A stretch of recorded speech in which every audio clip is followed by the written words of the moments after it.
I did want to touch on this one because it's Peter King. And look, I'm not one of these people in Detroit sports media that's just going to roll you mock draft after mock draft and then say, give us your 313, give us your thoughts. I'm not doing that. Like, I'm going to read about it and give you my thoughts and get your thoughts and talk about how our thoughts line up and all that kind of stuff. However, with this one, it is a little bit different because it is Peter King.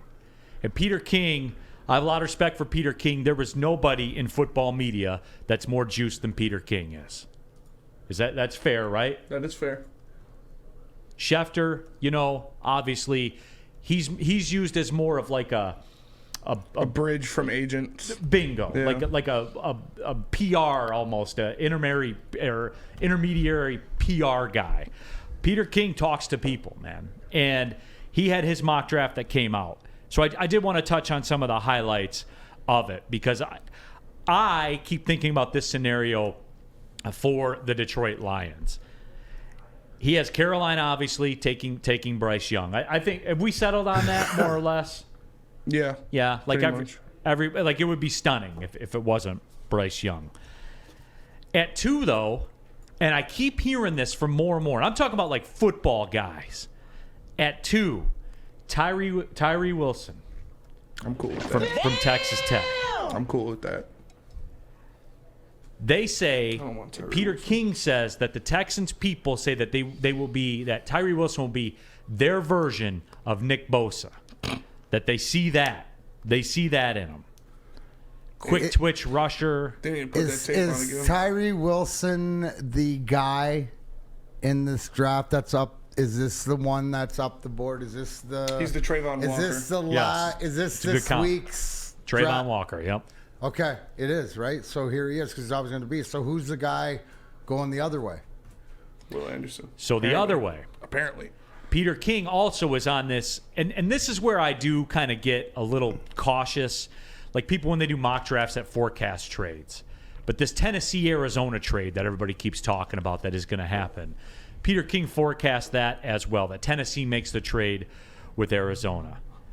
He also said the Titans have, quote, lost faith in Malik Willis, by the way. So there is that out there. Yeah, they posted something about that a little while ago. Yeah. So he says they're going to do C.J. Stroud at 3 for Tennessee. Indianapolis at number 4. This is Peter King again. This isn't, Mel Kiper or somebody like that. It says Will Levis. Bruh. Which... He is the, good. I cannot picture him playing for any other franchise other than Indianapolis. He looks like a Colts quarterback. He does. He does. He fits that Peyton Manning, Andrew Luck. We know Ursay likes big white dudes playing quarterback, so I would not be surprised. Hey, but those other big white dudes are some of the best prospects ever, yes, though. Ballers, for sure. Will Levis is, quote, a favorite of the Mannings who have talked to some in the Colts organization. Surprise.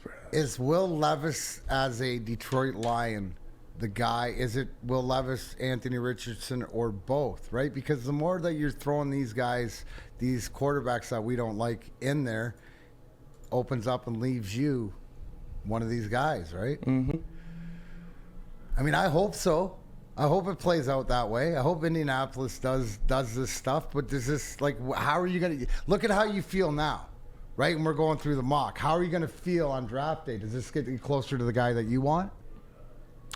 Rich Diana in the chat says D-Mac has cojones of titanium.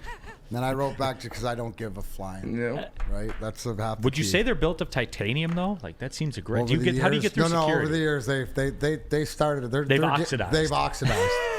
The oxidization process. Yeah. Anyways. All right, so moving on here. This is the Peter King Monday Morning Quarterback mock draft. So he has Indianapolis taking Will Levis. His reasoning is that their new coach might use Nick Foles as an interim while getting Levis or Richardson ready for the following season. This would be an interesting pivot point of the draft, and Levis going here would leave Seattle and Detroit smiling widely at picks 5 and 6. Damn right it would. So at number 5, he has Seattle taking Jalen Carter. And I'm getting to the point where we can almost Sharpie that. Just from everything that we've heard. The establishment's saying it. Spenny? Yeah, I know. He went with the establishment. The establishment. But they're saying the monolith. It's saying it, Spence. Yeah, I know. I know. I'm just saying.